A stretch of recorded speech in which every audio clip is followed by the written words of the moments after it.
to the RPA page to go monitor. And so I'll intro you and then ask the first question, which I think is the one about decolonial theory and critical theory model, and then we can get going. So let's see. Here we go.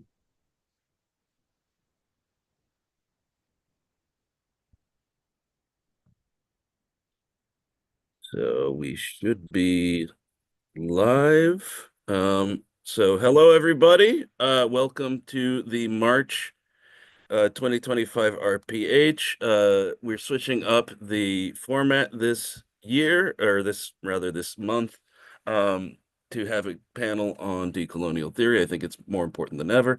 And as such, we have two scholars in decolonial theory. We have Nikolai Kharkov, Dr. Nikolai Kharkov, who's an associate professor in the Department of Philosophy and affiliated faculty member in Africana Studies at the State University of New York at Cortland. His research looks at the theories and practices of leftist traditions in Eastern Europe, including understate socialism, and he also explores how coloniality and racial capitalism travel in the region with an eye to collaborative possibilities between Eastern Europe and the Global South. He has published texts on Marxist theory and dissident socialist literature in the region, on race theory during the interwar period, and on the travels of post-colonial thought in Eastern Europe, among others. He is co-editor of the special issues on decolonial theory, East European socialist feminism, the conjunctural geographies of post-socialism and post-coloniality, socialist modernity and the Global South, and the post-socialist city, and has co-edited an anthology of texts from the autonomous Marxist tradition in Bulgaria. Welcome, Nikolai. Thank you. And secondly, we have Dr. Manuel Chavez, who is the director of Philosophy and Religious Studies program at Monmouth University. He teaches in the History and Anthropology department and is affiliated with the Gender and Intersectionality Studies program and the African Diaspora Studies program. He holds a PhD in philosophy, interpretation, and culture. We remember that fondly, from the State University of New York at Binghamton. His current research interest focuses on the intersection of decolonial theory and the philosophy of the self. Welcome, Manuel. Thank you. All right, fantastic. So, obviously, there's been a lot of talk of decolonial theory and decoloniality and this and that. And a lot of people might be wondering, what exactly makes decolonial theory unique. I personally also work in the area, and so I think it's useful for us to make familiar to people who aren't familiar with the tradition what's specifically unique in the approach. And I think about this in terms of Horkheimer's famous distinction between critical theory and traditional theory. I think if you think through, what is traditional theory versus decolonial theory, right? And I'd like to sort of hear what each of you have to say in terms of, what you think makes it unique, what specifically it contributes to the ability to, I think through problems in philosophy in a way that is specific and allows us to get a better grasp of, again, I'm blanking here, but on, what exactly it permits us to do that is different from traditional theory. I guess I'll put it that way. And obviously, one or the other of you has to speak first. I leave it to whoever wants to speak first to speak. I'll start. I mean, if that's okay. Again, thanks for inviting us to do this panel. I appreciate it. So I know, as you pointed out, you said I'm like a decolonial theorist, but it's something I came to, I mean, I guess sort of part of the way I want to approach the question is in like what I think is important, just coming from my own background, my own interests. As an undergrad, I mean, I was a philosophy major. I became a philosophy major as a undergraduate, my first year at college. So, and as I was advancing in my philosophical studies, by my junior year, it became clear to me like there was nothing nothing outside of Europe and nothing that seemed to speak directly to what it meant to be a Latino in the United States or anything related to Latin American histories. And so there's clearly something that was missing. I sensed that there was something missing. So as undergrad, I tried to find what I could in the library. And well, because my professors At the undergraduate, they were great, but they were, primarily continental and analytic philosophers, and really had no idea about Latin American philosophy. So I kind of just looked at for my on my own, as best as I could, and I went to the library and found some Jose Vasconcelos, which was, the original Spanish, and these like publications that are, from publishing houses in Mexico from mid 20th century. So like Delicate Paper. So I found Antonio Caso, Octavio Paz. So I did what I could in terms of like trying to study Latin American philosophy as undergrad. And, and it's not until I got to grad school working with Maria that I was able to study Latin American philosophy a little bit more in detail and get a better sense of the history and the different major figures. Um, but encountering like the work of Quijano and this idea of the coloniality of power made me like kind of realize why I had that experience, like why it was so difficult to find Latin American philosophy, like why it was excluded from, mainstream philosophy, why it was excluded from many of the introductory textbooks at the time. And so so for me, like what makes decolonial theory like makes obvious sense was just the experience. I was able to explain like why Latin American philosophy has been like totally ignored within, the Western canon, and sort of just made invisible by the Western canon. So for me, like what makes it unique is that decolonial theory like provides like the outline of a non-Eurocentric perspective on knowledge, you know, in a broad sense. And again, in a way that makes it flexible, but you know, makes it logical. Like it can explain, a lot of things about how knowledge is produced in this country, how it's been produced historically for the last 500 years, how it's related to questions of race, how it's related to questions of gender. So that's what I think makes decolonial theory, the framework, so useful and unique. Is it like it able to open up a completely different um, way or place to think about philosophy and the history of philosophy in particular, but to sort of think about thinking itself in a completely different way. So I'm not sure if that answers your question in the concrete way, but for me, it was personally like be able to sort of think from Latin American history in a way that made complete sense and made sense of not only Latin American reality, but European reality, global reality. I think you can hear me, correct? Yeah. Yeah. Um, well, the first thing to note is that the three of us have a connection to the same place. From what I understand, we all studied at some point at Binghamton University, and I think that's important not only perhaps personally in terms of our careers, our lives, but it's important because Binghamton is one of those early unacknowledged hubs of what now we refer to decolonial theory. When people think about decoloniality, you think about a certain set of names and a certain set of places. I would imagine Duke University with Walter Mignolo, UC Berkeley, you think about Rutgers. But already in the 1990s in Binghamton, and Manuel might know this better than me because I think I was a bit of a late bloomer. I came a little late to the field. But already in the 1990s, there were study groups combining faculty and students, many of them in sociology, but also in other fields that refer to themselves as Coloniality Modernity Working Group, right? And people like Aníbal Quijano, foundational author, Walter Mignolo, Sylvia Winter, late Nelson Maldonado Torres, of course, Maria Lugones was there.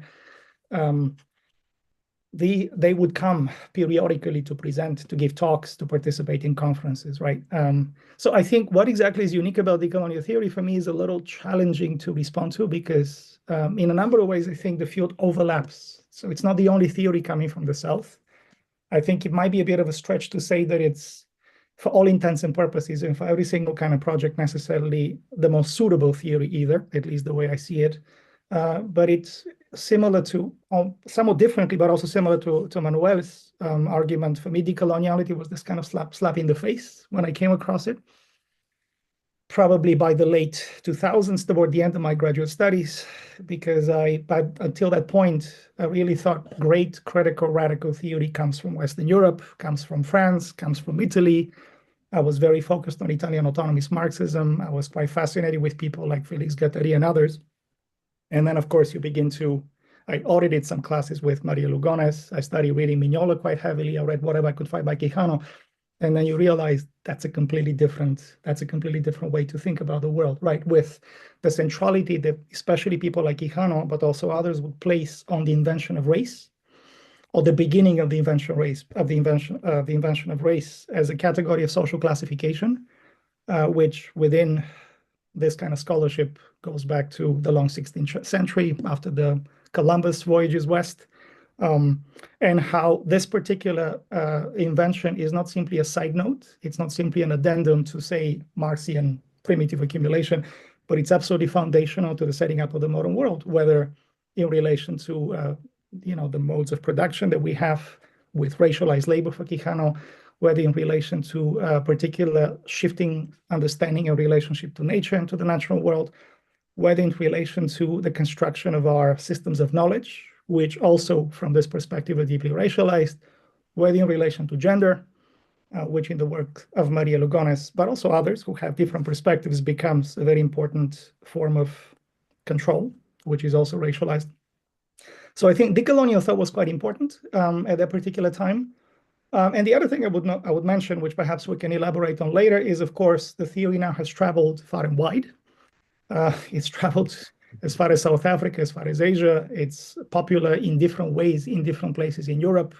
There's a very interesting and quite distinct tradition of decoloniality, for example, in France, which is also attached to political activism and even to a political party, the Party of the Indigenous of the Republic. I don't know if they still exist, but they were quite active.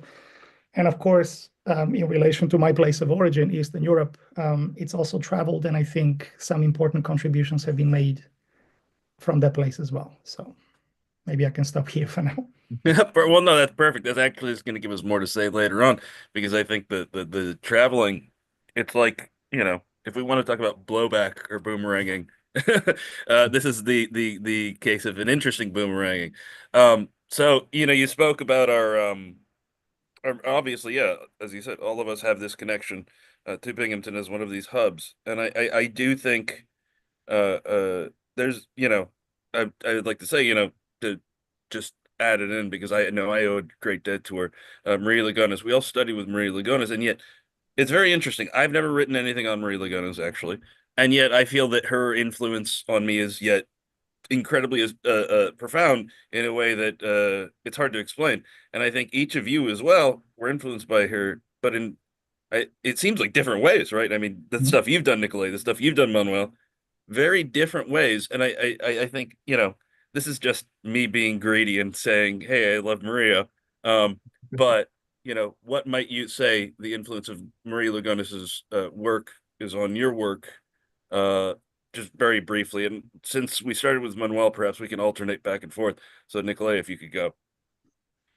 I didn't exactly study with Maria. I should probably say that because no, but I think you're not wrong either. I just want to qualify this a little bit. I didn't study with Maria. I had different people on my dissertation committee. I never took a class with her either. But by the end of my graduate studies, and I think even after I had defended my dissertation, but I was still sticking around, I audited a couple of classes. And I also joined the decolonial seminar reading group that I think we had. I think a number of us were involved. And what I would suggest more than anything else is I think probably without those classes and that experience, I don't know how much I would have gotten into decoloniality, into this type of theory, because of course, I was aware that people were coming to Binghamton, that there were classes. Erika Dussel spent a whole semester teaching in our program, the defunct philosophy, interpretation, and culture. To my shame, and I think it speaks a lot about where I was, I never even attended a single lecture of his. I never took a class. I still beat myself on the head for missing possibly the greatest Latin American thinker of the last 50 years, right? So, I was reluctant and resistant to a significant extent because I really thought there is radical thought coming out of Western Europe, and there is, to my shame, again, ethnic studies, whatever you might want to call it, which looks at particular, not at the universal. This is the way I saw it, which of course is deeply problematic. So I think it was in part, not only because of, but in part in relation to these exchanges, these classes, and especially the decolonial seminar, that I began to actually get involved in this. And I think then I realized there's a completely different world out there. There's a completely different way of asking questions. There's a completely different way of doing research than the one that I was doing. And I think Maria was important in that sense. I think what I also credit that experience for, and I'll just mention this very briefly because I don't think necessarily that's central to our discussion, is it made much more comfortable for myself, I think, to move in spaces where I'm in the minority, because I was definitely in the minority in that decolonial reading group with a bunch of people who are folks of color, queer, today we might refer to some of them as trans, non-binary, etc.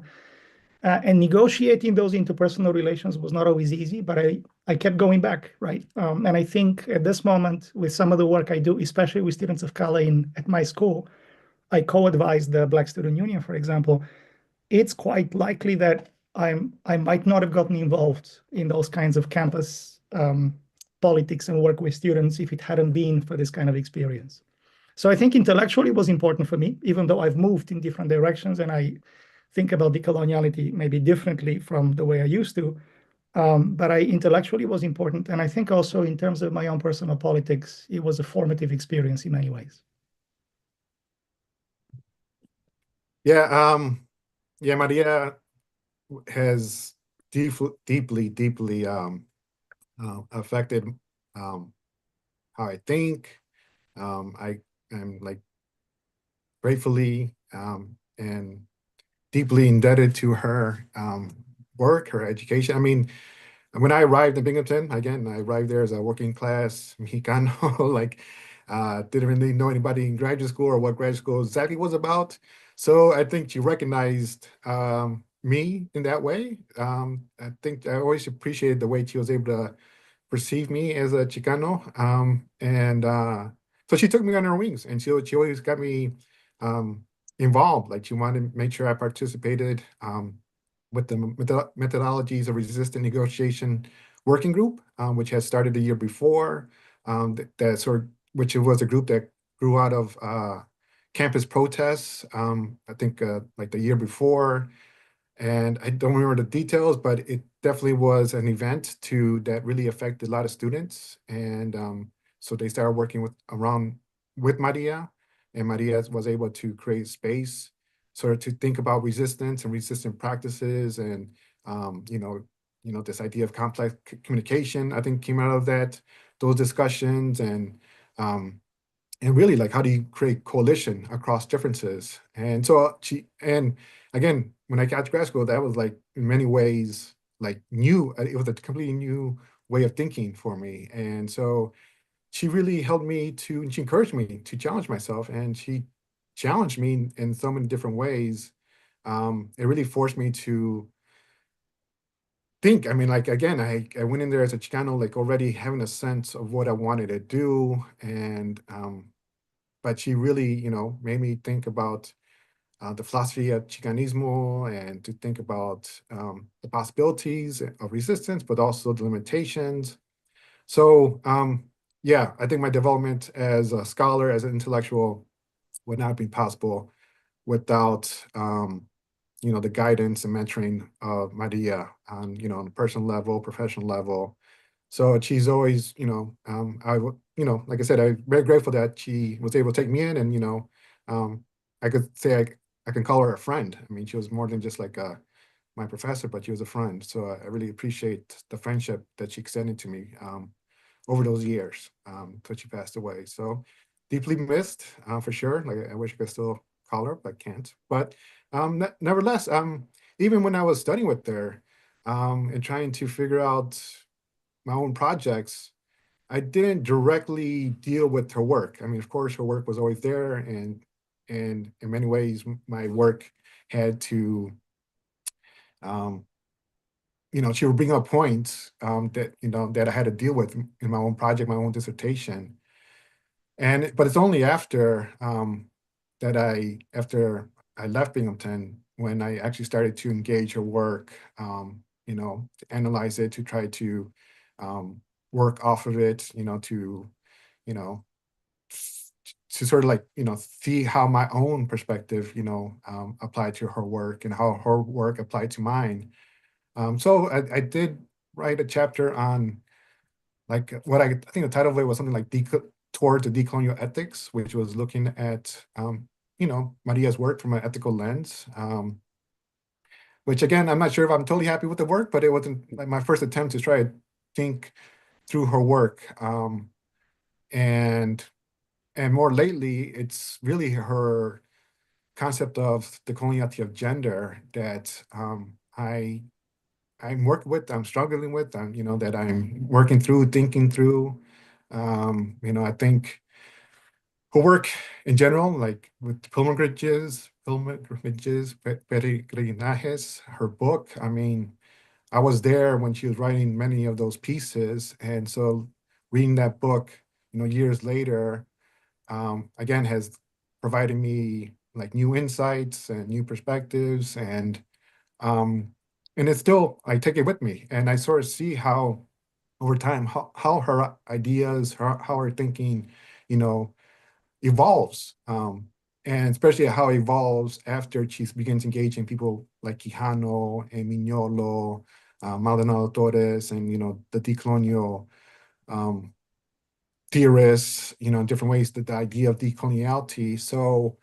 Um, so on one hand, I would say, her thinking as a whole, I think sort of comes together and it's her perspective, like the whole, body of work that I'm trying to work through myself at this moment. I have been trying to work through this moment. And yeah, I mean, she sure has challenged me like what resistance means, what does it mean to live a resistant life? And what does it mean to think in a resistant vein? How do you survive in the academy without it swallowing you whole? And I think she provided the tools, the ways of thinking to help me sort of do that. And so yeah, I feel like I'm still learning a lot from her in many ways, and I'm very grateful to have been her student. And so yeah, I mean, I could say more, and but I think at this point, yeah, like she's definitely deeply influential, and her work continues to be deeply influential. I still see works being written about her idea of world traveling, of course, and the coloniality of gender still provokes a lot of discussion. Um, so yeah, I think it's hard to not to be a contemporary thinker of like racism, sexism, disability, homophobia, without having, thinking about her work. So yeah, that's where I'm at with her. So yeah. Yeah, very good, very good. No, and I would say it's very funny. I think I was one of the last people who studied out of the three of us. For me, it was always her. You say she challenged you, but it's not just in her work as a person.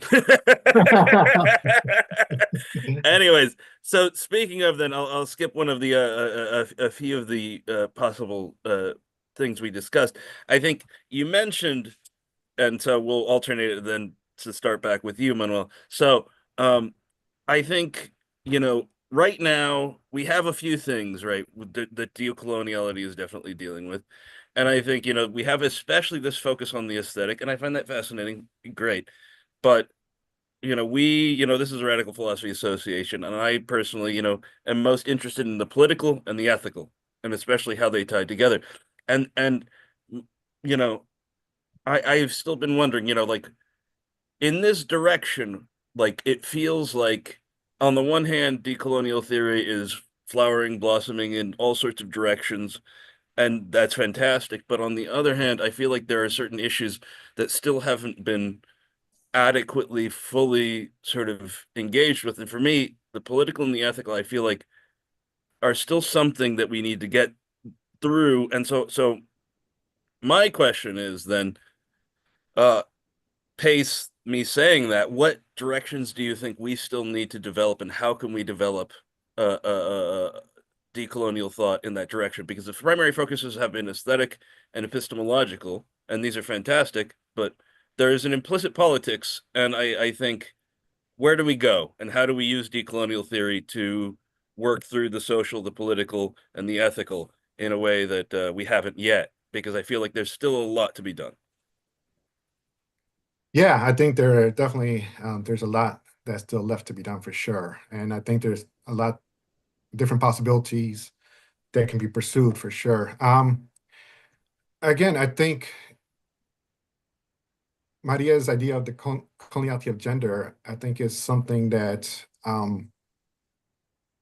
provides a way to think through the ethical and the political and the social in a way that's not, on the one hand, deals with large global structures, but also deals with existential um, social relations, like about what it means to be a gendered being, and how our gender identity informs, shapes, frames how we think of ourselves and how we think of others, and and also in terms of like desires, in terms of embodiment, how these desires, these affects, are shaped by the coloniality of gender. And so part of Maria's argument that coloniality of gender, again, has this of the logic of racism, of capitalism, so exploitation or marginalization,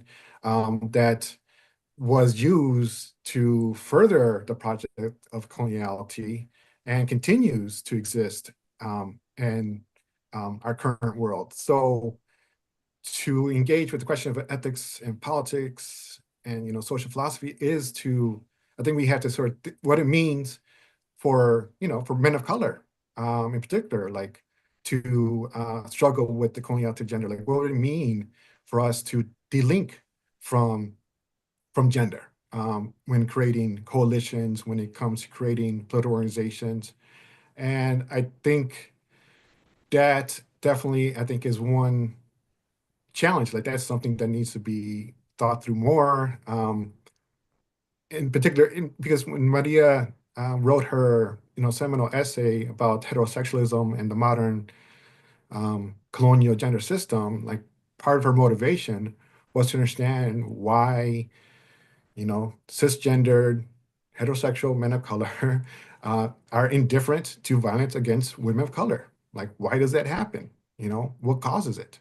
And so it's a question that I've been struggling with myself and trying to understand and disentangle and consider ways to address it, So, and it's just, and this concern is not just, again, not just for men of color. Like, once you start thinking through, it's like it's the level of ethics and politics and the social for all of us, who are engaging and struggling and resisting different forms of oppression and domination. So, I think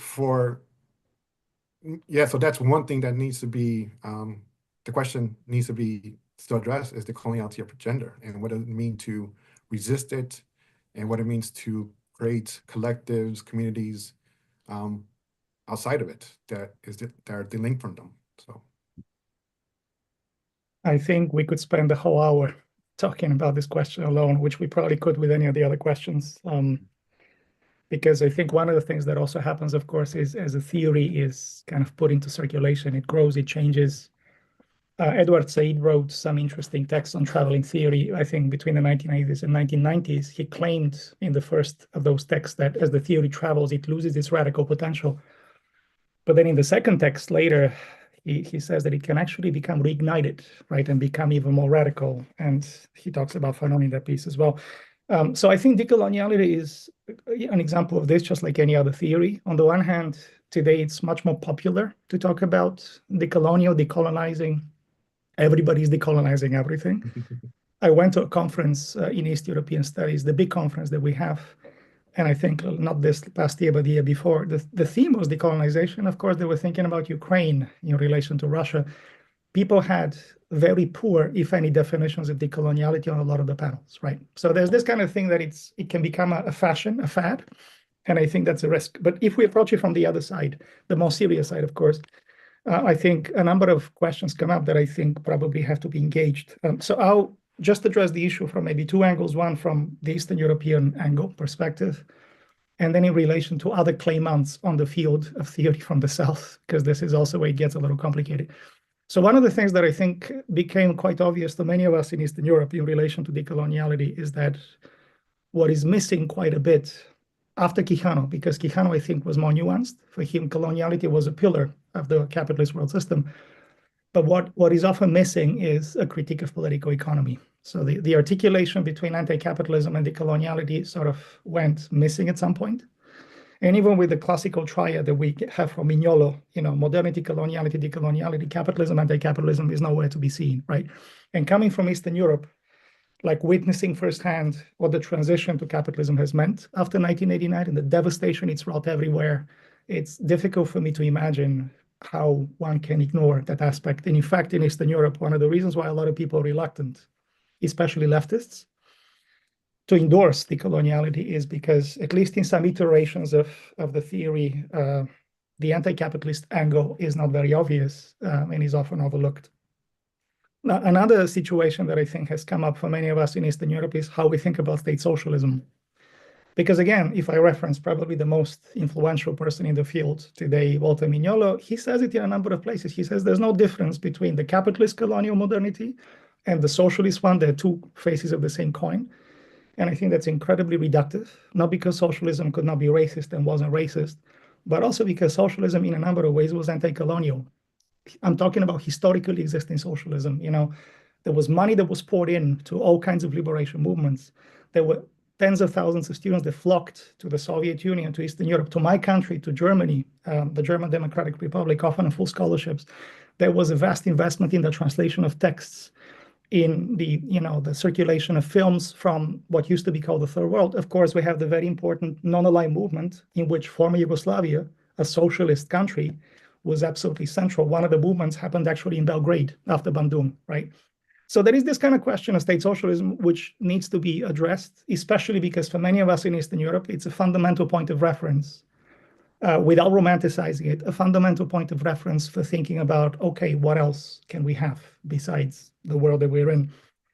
There is also the question of how racialization effectively operates in different places, because again, I think the more familiar texts that circulate the points of reference for the other are indigenous people or people of color, where often even blackness tends to kind of assume the function of people of color as if there's no brown people, right? But if you look at Eastern Europe again, and I would imagine a number of other places, racialization works differently there. In many ways, it operates on the basis of culture and religion.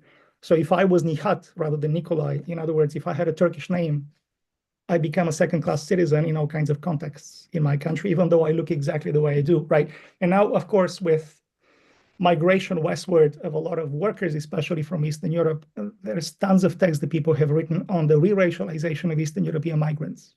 And I think the classical example here is a comment by the French President Macron this is before the war in Ukraine.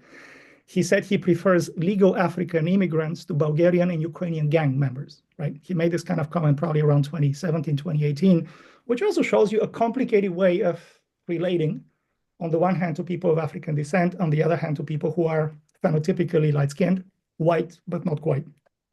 And I think more recently, again, in Eastern Europe, there's been a very interesting deployment of a concept and of a theory coming from a different field, the concept of inter-imperiality by Laura Doyle, which helps us think about the co-presence or consecutive presence of multiple empires, the multiple layerings, and how they dialectically engage with one another. Because in my part of the world, again, in Southeastern Europe, the first other that you think of are not necessarily automatically people of African descent. You're thinking about Muslims because of the presence of the Ottomans for 5 centuries. So the construction of Bulgarian national identity was explicitly poised against the Ottoman legacy. So this is I think some of the things that happen sort of from within, I think, the colonial thought. But then on the other hand, if you just look at going back to the first question, I think, Jake, of the uniqueness of the colonial thought, there's a lot of other theory coming from the South that is also making incredibly important contributions to thinking about race, thinking about indigeneity. And it's not automatically super clear how those other theories are positioned vis-a-vis decoloniality. So you think about settler colonialism, and the little bit that I know, the conversations there are very difficult, right? Because settler colonialism is based on the premise that the colonizer never left. Whereas decoloniality often assumes, okay, what follows the formal end of colonialism? Coloniality, right? You have theories of racial capitalism coming through Cedric Robinson and his crowd, which I find to be super interesting in all kinds of ways. Post-colonial theory has multiple iterations, including the work of Stuart Hall, which I find to be super important for thinking about race, but specifically in conversation with the critique of neoliberalism, for example. You have theories of what else did I want to mention? The Black radical tradition, for example. There's a very interesting, robust tradition of what perhaps one can provisionally call Black Marxism, coming out of the UK, in the footsteps of one of the great scholars of race and racism, Sivanandan. So I think it's a super complicated field. And again, it's not automatically clear which way the theory goes as it moves. I tend to think that it's much more important what we do with it, rather than feeling like we have to be bound to sustain the theoretical purity at any cost. I see it as one tool in an arsenal where there's a lot of other tools as well. And if this particular tool is useful for the kind of work you want to do, hopefully radical work, great. But there's also other places a person can also look. So, long response. No, no, that's fantastic, because I want to build on that, because I think you're right. I think so. I was at a conference in Mexico, in Guadalajara, and I was talking about decoloniality, and one of the things they asked me about was, what about González Casanova's idea of internal colonialism, Mm. right? And my thought is always in these situations, why do we have to fight, right? Why do we have to go, prefer this or another? And so my thought is to build on that, like, you talked about the Eastern European tradition, the non-aligned movement, and I think this is one of the things that we've forgotten so much about, right? Because even in non, like presages, like what is it, Zea, Leopoldo Zea, for example, was heavily interested in the non-aligned movement, and so my thought is, okay, building on that, I think how or where do we see sort of, and this is a permutation of one of the prompts that I suggested, is how can decoloniality specifically complement other traditions in the rest of the world as you see it? Because I think we want a South-South dialogue, whatever the hell that means at this point. Even saying it that way, we have to bracket it, but it's like, the fact is we have the centers and we have the peripheries. How can we make these work? How can we complement them?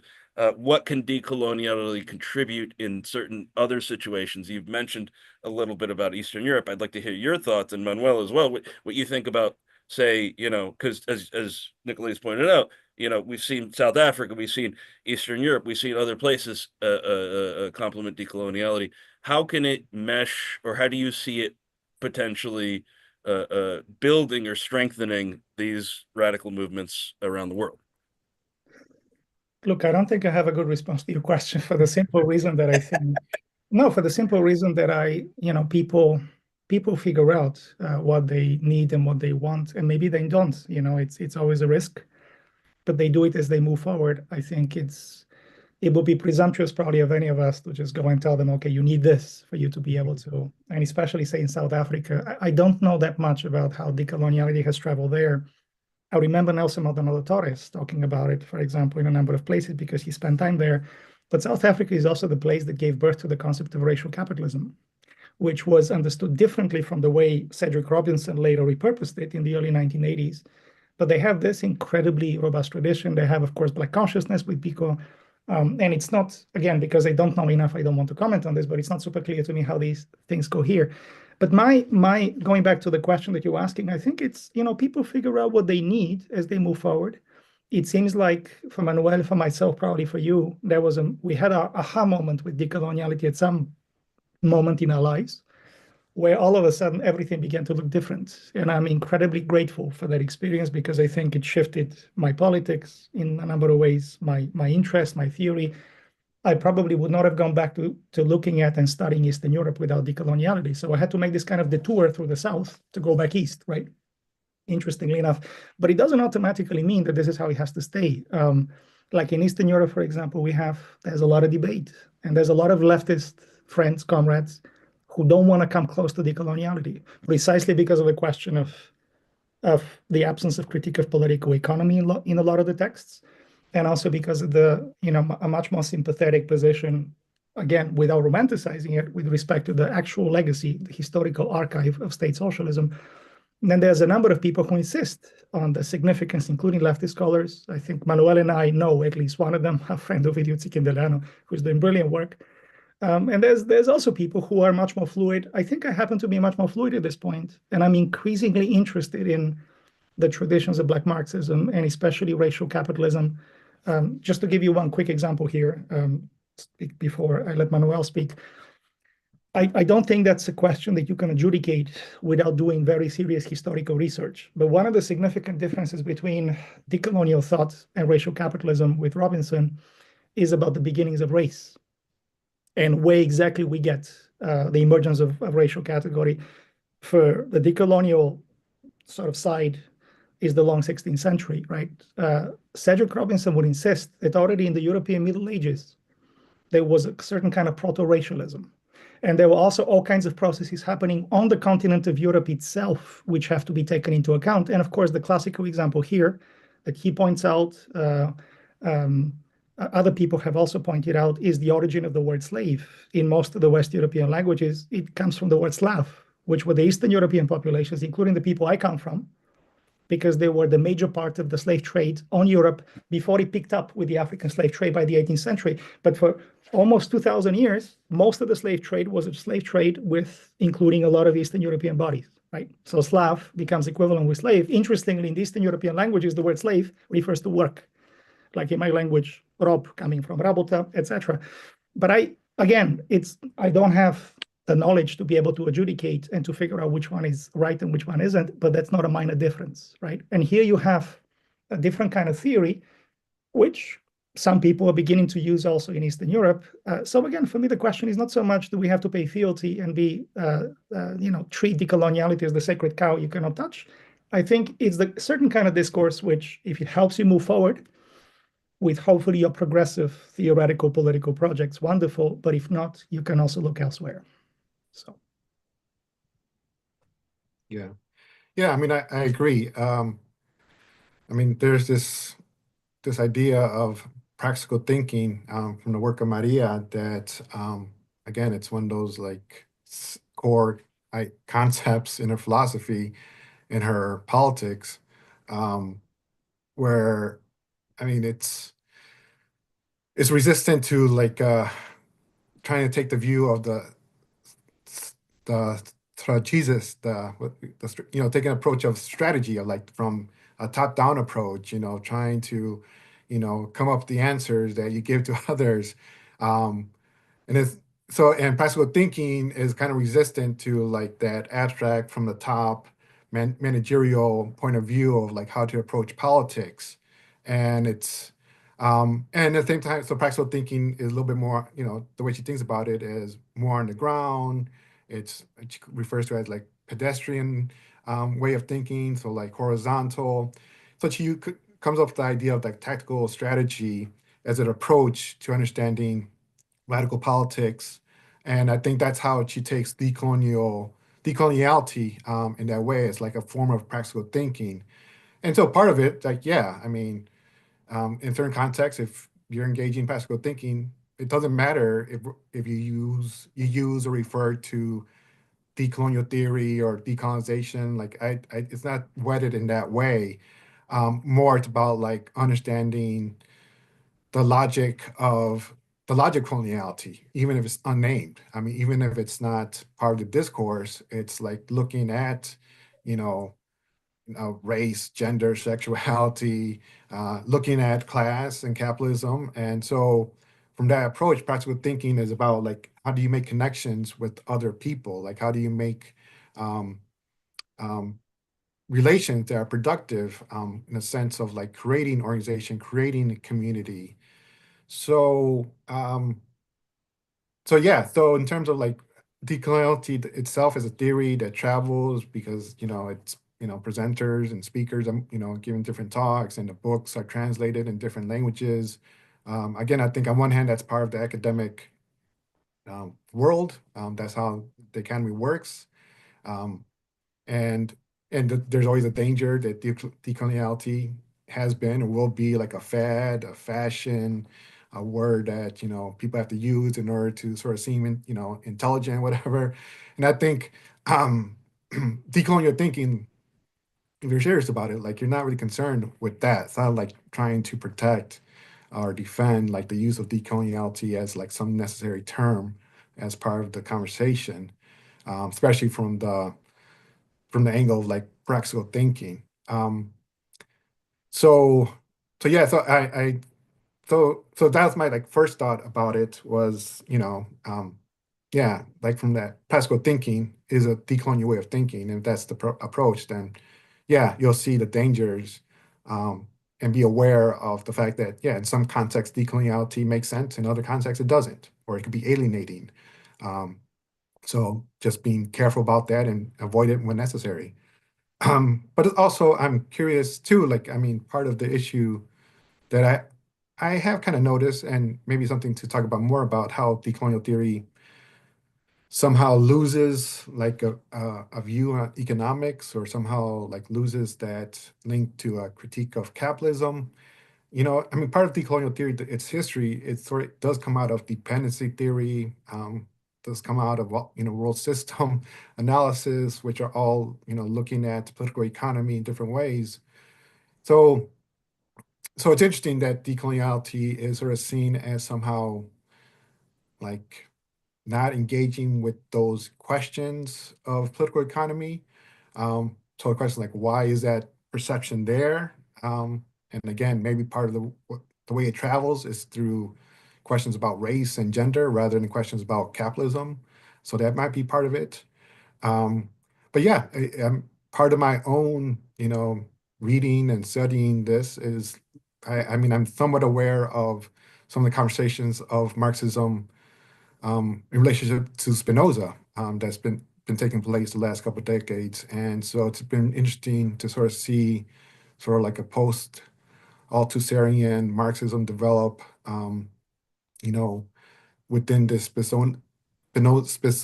Spinoza Marxist framework, and some of the questions that they're looking at, like, I think one of the main questions that are discussed is like, why do people um, pursue their own oppression, thinking it's salvation? And so I think decoloniality can, address that, can be part of that conversation.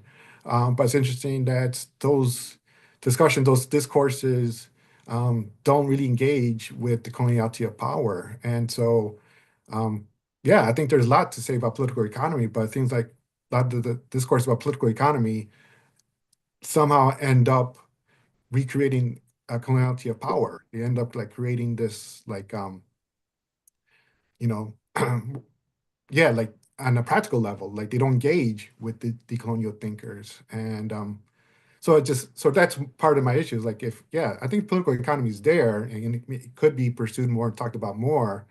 Um, but it seems like where those discussions take place end up or have been, kind of ignoring or not seeing the work of decolonial thinkers, theorists. So yeah, I mean, again, this is my own perspective, so it'll be interesting, um, to sort of learn about if there are bridges being created, between those two different, camps or groups. Very good. No, and I think what I would say is, you both bring up great points. And I think, especially Nikolai, you have more knowledge about the dissident Marxist movements in Eastern Europe. And I think this is something that we forget, right? The criticism of the Marxist parties in Latin America was a product of the sort of top-down, Comintern guided, this is efficient Marxism, we're going to apply it here. If anything, decoloniality should actually be an ally to the same sort of critiques that you found in Eastern Europe. And you've mentioned Yugoslavia, right? Worker self-management, right? The attempt to critique from within these state socialist traditions. I don't see that as being opposed to decolonial theory. In fact, actually, it's aligned with it in the sense that the tradition that they build on with people like Leopoldo Zea, Maria Tegui, right? They were criticizing very much that same top-down, there's one model only to apply approaches. Um, And so, yeah, I actually do see more potential links. But so we're getting near the end, and I haven't seen questions so far. I think the radicals are sleeping today. They're sleeping in. I'm sure some of them are in spring break. But so, Can I make a quick comment in relation to something Manuel said, if you don't mind? absolutely. Okay. Because I think, I mean, it is one of those unfortunate kind of difficulties. I agree with Manuel that, for example, a lot of leftists, a lot of Marxists in particular, they don't want to talk about race to this day. In fact, we have a resurgence of race reductivism, all over the place because it's supposed to be divisive. And then we have, on the other hand, a lot of people who engage with post-colonial decolonial theory who basically offer a critique of epistemology, a critique of discursive regimens, but don't want to come close to understanding that racism is first and foremost, or coloniality, or whatever you call it, it's a way of organizing material life. It's who has access to what, who's going to die younger, etc. This is not just, do we read Foucault or do we read, for example, I don't know, Rodolfo Cush or Enrique Dussel. So there is this. But on the other hand, I also wanted to kind of make when Manuel was mentioning the Spinoza resurgence recently, I don't follow a lot of these texts and a lot of these discussions super closely, even though my overall impression is that for the most part, it's staging a dialogue between Spinoza, Marx, Deleuze, Althusser, etc., to figure out where to go from there. But I came across quite accidentally across a few texts. I came across a few texts maybe this winter break, which try to, on a theoretical level, but also with political relevance, hopefully, they try to forge a link between radical readings of Spinoza and thinking about race, thinking about colonialism, specifically centering a number of them this famous dream that a lot of people go back to, a dream that Spinoza had, which he shares with a friend of his in a letter, about a very scary looking African, an Ethiopian. And then he wakes up and whenever he closes his eyes awake, the figure comes up. So a lot of people are like, who the hell is this African, right? Because also Spinoza's family and the community of sort of conversos of Jews that he was a part of in Amsterdam, they had escaped the Inquisition. These were people who were racialized in Portugal. He came from a Portuguese extraction, but also his own family and a lot of people in the community were involved with the trade of goods coming from the Americas, from the Dutch colonies in today's Brazil, right? So you have all these kind of weird connections. People were making these incredibly interesting arguments connecting the radicalism of Spinoza with Maroon thought, with the prospect for abolitionism. So there are efforts to move in this direction to bridge the gap, but it does feel to me that still, again, not being super well versed in these debates, it does feel to me that there's much more work that needs to be done yet, because otherwise it becomes a self-referential universe of radical European thinkers. Okay, but how does that travel to other places, right? That's an important question. So just a quick intermission here, sorry. No, absolutely. That's fantastic. And in fact, so we're very short out. And I have to decide whether to ask you about your work or to ask about accessibility. Maybe I will say, perhaps you can think of both in discussing your work and especially what you think about how we can make things more accessible. Since you're the last one to talk, let's have you talk, and then we'll have Manuel, and then we'll wrap up. Okay. The question of accessibility and also the question of the work. Well, as you mentioned at the beginning, I think over the last couple of years, at least, I've been looking at, on the one hand, the legacies, the discourses, the practices of socialist leftist traditions in Eastern Europe, mostly during historically existing socialism, but also going back further in time with some of the texts I've written. And I'm also interested in an adjacent, different, but not necessarily non-intersecting question of practices of race making. How do we think about racialization in Eastern Europe, but also race making practices that Eastern Europeans themselves are involved in?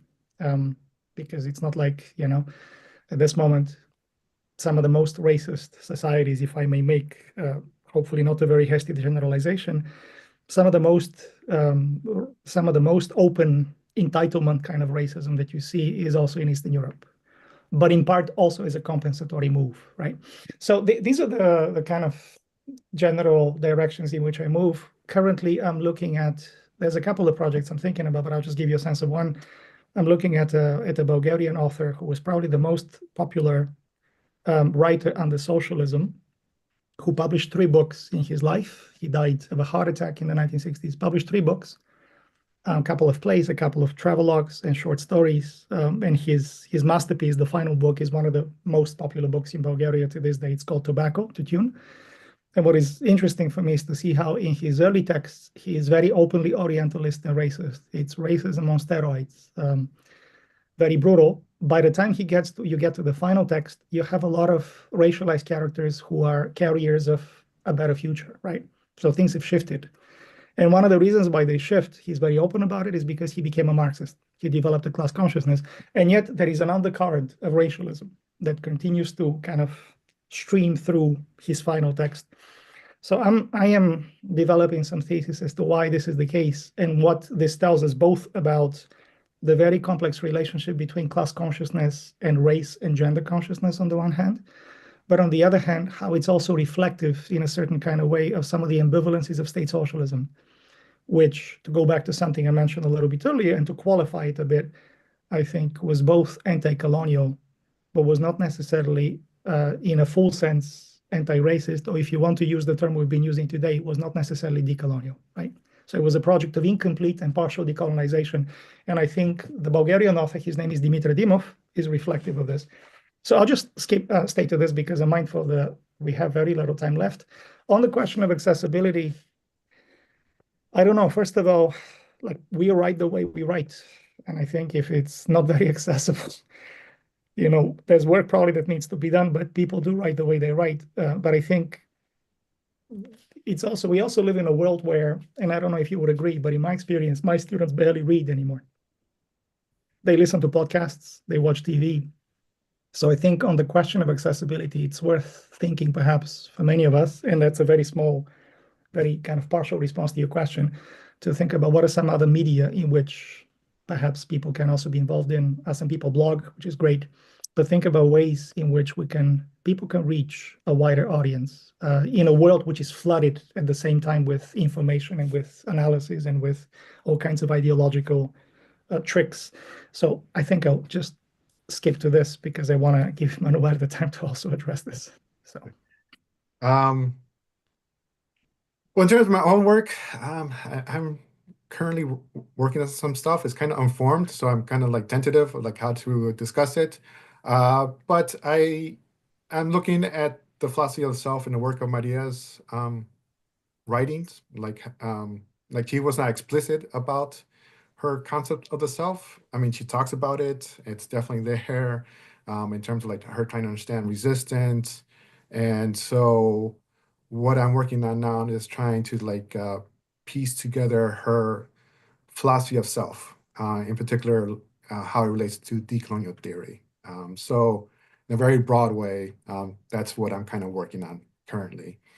In terms of accessibility, I think part of it is through, Maria was definitely in her own life engaged with popular education and creating workshops for organizers, for activists, for different community members. And currently I'm working with EPN, which was a organization that she founded. And that's part of what we're working on is creating workshops, practicing workshops. Again, with decoloniality is not always like the theme of the title of the workshop, but it's part of the project of getting people to sort of think about their position, their relationality, sort of think about how different forms of oppression inform, produce, create their lives, and how to sort of think against those logics. And so again, decoloniality, like the term itself, like whether or not it would become part of the popular conversation, like